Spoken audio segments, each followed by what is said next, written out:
Now we must remember that Sri Aurobindo himself had no training even in Sanskrit.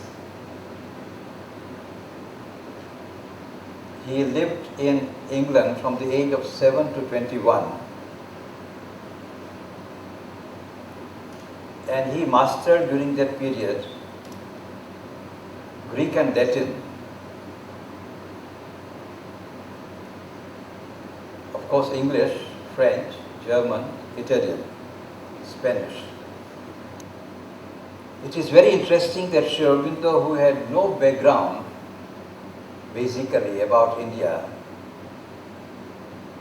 when he came to Apollo Bandha,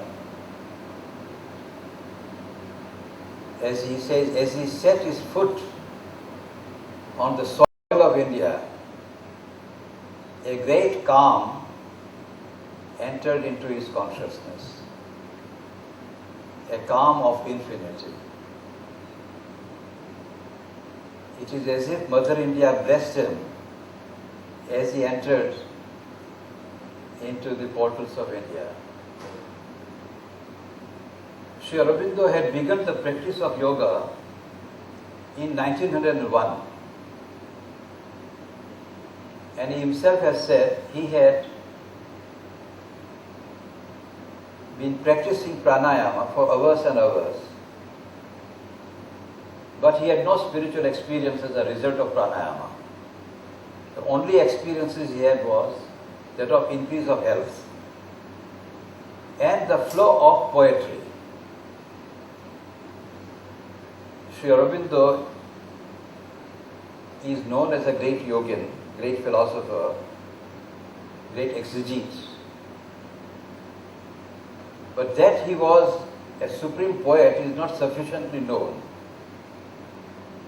In 1906, he had felt that he was making no progress in the field of yoga.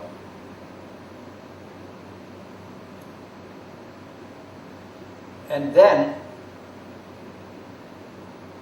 as you know, in 1907 there was a famous Surat Congress. And at that time Congress was not running on proper lines according to him. And he wanted a very bold program for India. And moderates were not in favor of that bold program. Sri Aurobindo wanted to demand complete independence of India, whereas moderates wanted some kind of concessions, like Indians going to ICS examination without going to England, some constitutional reforms by which some Indians can be presented in the parliament. And Sri Aurobindo had found that these are very lame propositions, and India must be free completely from British rule. So it was he who was responsible for what is called the wrecking of the Congress of Surat at that time.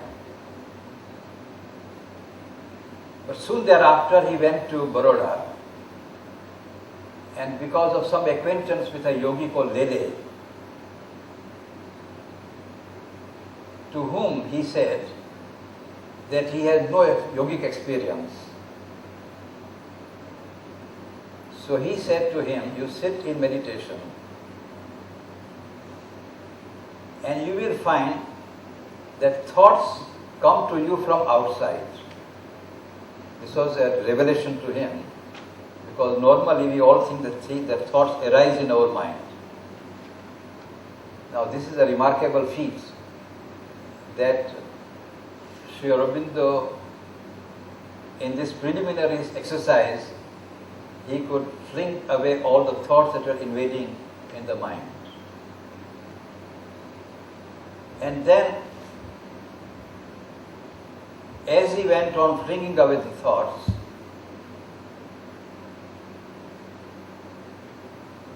in 3 days' time, he himself has said, I entered into the state of nirvana.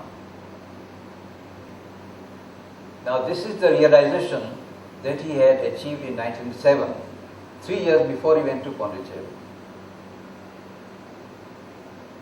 Thereafter, he was asked to, from Baroda, he was asked to go to Bombay to give a speech. And he told his teacher, Lele, I have no thoughts. So, the teacher had said, you just pray and the thoughts will come. And then he attained that possibility of thinking at will, or expressing thoughts or receiving thoughts at will. And from 1907, whatever he wrote, he himself has said, whatever he wrote was written by him in a state of silent mind. And what he wrote was tremendous. If you read his writings from 1907 to 1908, he was editor of a magazine, a daily called Vande Mataram. Even today when you read those articles, they set you on fire. Series of articles that he wrote on Vande Mataram.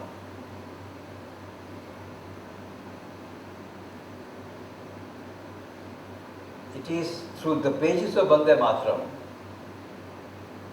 that a kind of revolution came into existence in India, and there was a tremendous tide towards the goal of India's independence.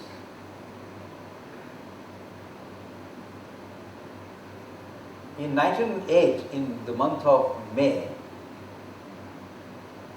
he was arrested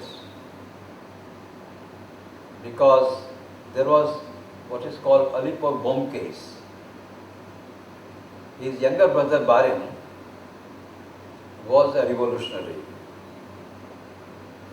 and Sri Aurobindo was secret leader of this revolutionary movement of India. And Barin was making experiments in making bombs at that time.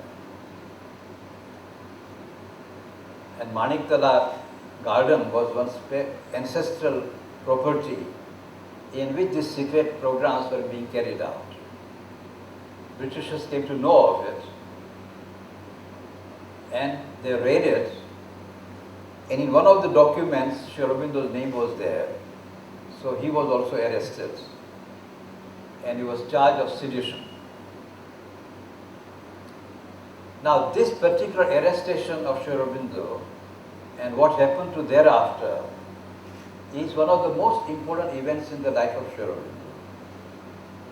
And Sri Aurobindo has himself described this particular development in a speech that he delivered after he was acquitted in 1909. For 1 year, he remained as an under trial prisoner in Alipur jail. And there, he gave a speech after he came out. And this speech is worth reading by everybody because it gives us a clear idea as to what Sri Aurobindo was engaged in. What was the scope of his work for India's independence?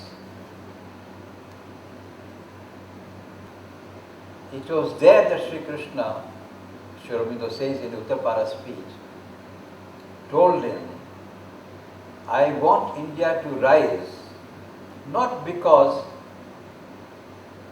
India should rise, but because the world should rise. It is India which can lead the world. If world has to move forward, India has to be freed. And India will be free. That's a promise that Sri Krishna gave to him. India will be free. But India will be free so that